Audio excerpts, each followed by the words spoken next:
Hello dear students friends welcome. இந்த வீடியோவில் 10th science public எக்ஸாமுடைய டே 1 paper வேரியேஷனை பற்றி ஒரு லேட்டஸ்ட் அப்டேட் பார்க்க போகிறோம். தமிழகம் முழுவதுமே நேற்று முதல் 10ஆம் வகுப்பு மாணவர்களுக்கான விடைத்தாள்கள் திருத்தப்பட்டிருக்கு. சிஎஸ்ஓக்கள் தங்களுடைய ஃபஸ்ட் டே ஸ்கிரிப்ட் வேரியேஷன் வந்து முடிச்சிட்டாங்க. ஸோ நம்ம இந்த வீடியோவில் வந்து பார்த்திங்கன்னா சயின்ஸுடைய பேப்பர் வேல்யூஷனை பற்றி ஒரு அப்டேட் பார்க்க போகிறோம். நம்முடைய ஃப்ரெண்ட்ஸ் டீச்சர்ஸ் எல்லாமே வந்து சிஎஸ்ஓக்களாக பல சென்டரில் வந்து ஒர்க் பண்ணுறாங்க.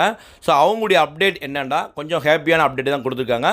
ஃபஸ்ட் டே கண்டிப்பாக எப்போயுமே வந்து ஸ்ட்ரிக்டாக தான் வெளியே பண்ணுவாங்க. அப்படியுமே சில டாப்பர் ஸ்டூடெண்ட்ஸ் வந்து அங்கங்கே சில செண்டம் வாங்கியிருக்காங்க. ஃபஸ்ட்டு டேவே ஒரு சில சென்டர்ஸில் வந்து பார்த்திங்கன்னா செண்டம் வாங்கியிருக்காங்க. ஒரு சில மதிப்பெண்களும் குறைவாக எடுத்திருக்காங்க. 73 74 எடுத்திருக்காங்க.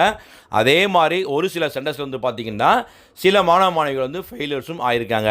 ஸோ இந்த ஈஸியான கொஷின் பேப்பரில் ஃபெயிலியர் ஆவாங்கன்னா அவங்க 1 மார்க்ஸை மட்டும் எழுதி ஒரு சில 2 மார்க் மட்டும் எழுதியிருக்காங்கன்னா அந்த ஸ்டூடெண்ட்ஸ் வந்து ஃபெயில் ஆக வாய்ப்புகள் இருக்குது. ஏன்னா ஒரு 12 1 மார்க் எழுதுகிறாங்க, ஒரு 7 1 மார்க் இல்லாட்டி 8 1 மார்க் ரைட்டாக இருக்குது, ஒரு 2 3 2 மார்க் எழுதுகிறாங்க, ஒரு 4 மார்க் எழுதுகிறாங்க, வேறு எந்த ஆன்சர்ஸுமே இல்லை. அதுவும் சில தவறு வரும்போது அவங்கள ப்ரொமோட் பண்ணுறதுக்கு எந்த வழி இல்லாமையும் போயிடும்.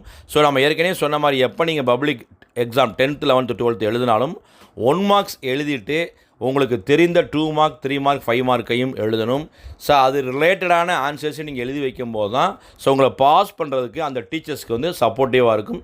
இதை தயவுசெய்து அடுத்தடுத்த பப்ளிக் எக்ஸாமில் ஃபாலோ பண்ணிக்கோங்க. இந்த ஆண்டு வந்து பார்த்திங்கன்னா 10th பொறுத்தவரைக்கும் அனைத்து பாடங்களுக்குமே வினாத்தாள் வந்து டோட்டலாகவே ஈஸி தான். அதனால் ஃபெயிலியர்ஸ் வந்து த்ரூ அவுட் தி தமிழ்நாடு ஃபுல்லாக அனைத்து பாடங்களுக்குமே குறைய வாய்ப்புகள் இருக்குது. அதேமாதிரி செண்டத்தை பொறுத்தவரைக்கும் வந்து பார்த்திங்கன்னா மேக்ஸ் சோசியலுக்கு அடுத்து தான் சயின்ஸில் வந்து இந்த ஆண்டு அதிகமாக செண்டை வரும். நேற்று ஃபஸ்ட்டு டேவே வந்து பார்த்திங்கன்னா ஸ்ட்ரிக்டாக தான் வெளியே பண்ணுவாங்க. அவங்களே வந்து செண்டம் போட்டிருக்காங்க. அடுத்து வரக்கூடிய நாட்கள் அது கண்டிப்பாக செண்டம் வரணும். சூப்பராக எழுதியிருப்பீங்க. யாரெல்லாம் 10th சயின்ஸில் நான் செண்டம் கண்டிப்பாக எழுப்பிச்சேன், ஏன்னா அஃபீஷியல் ஆன்சருக்கு செக் பண்ணியிருப்பீங்க. அதனுடைய அடிப்படையில் உங்களுடைய ஆன்சர்ஸ் இருந்துச்சுன்னா நீங்கள் கவலைப்பட வேண்டியதே இல்லை. உங்களுக்கும் முழுமையான மதிப்பெண் கண்டிப்பாக வந்து கிடைக்கும். சார் நான் ஃபெயிலியர்ஸ்லாம் யாரும் பயப்படாதீங்க. ஏன்னா வெறும் 1 மார்க்ஸை மட்டும் எழுதி 2 அல்லது 3 2 மார்க்ஸை மட்டும் எழுதின மாணவிகள் மட்டும்தான் பயப்படும். மற்ற யாரும் பயப்பட வேண்டியதில்லை. இந்த ஆண்டு 10th அனைத்து பாடங்களுக்குமே கண்டிப்பாக நல்ல ரிசல்ட்ஸ் வரும். இந்த வீடியோ பிடிச்ச லைக் பண்ணுங்கள்.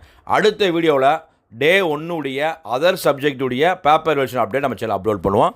இந்த வீடியோ பிடிச்ச லைக் பண்ணுங்கள். மறக்காமல் இந்த வீடியோ ஃப்ரெண்ட்ஸ்க்கும் ஷேர் பண்ணுங்கள். அதை பஸ் தேங்க்யூ.